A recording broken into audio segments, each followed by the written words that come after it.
Nabebetag ko to. May maonda na ako, no?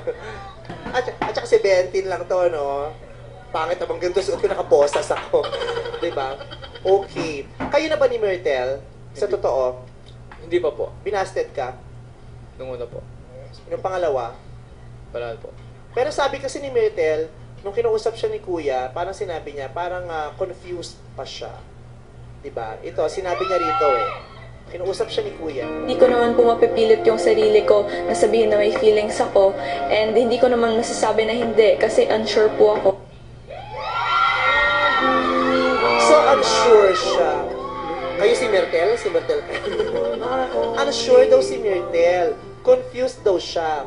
Pero nung isang araw, nung pumasok kayo ulit sa loob, ako na ang na-confuse. Kasi, ito naman ang napanood ko.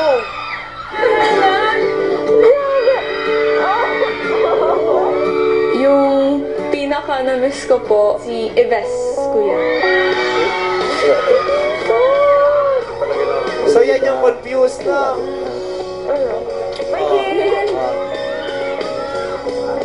Ayun ang confused.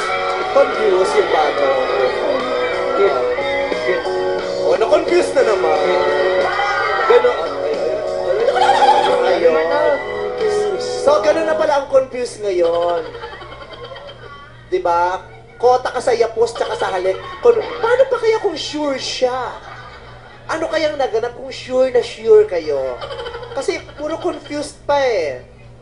Nung kinis ka niya, anong naramdaman mo? Anong naglaro sa isip mo nung kinis ka niya ng ilang beses?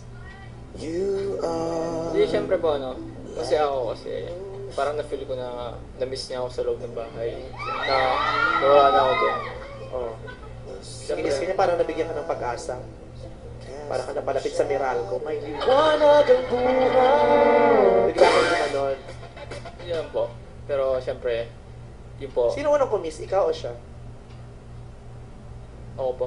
Ikaw? Opo. Kasi nga confused siya.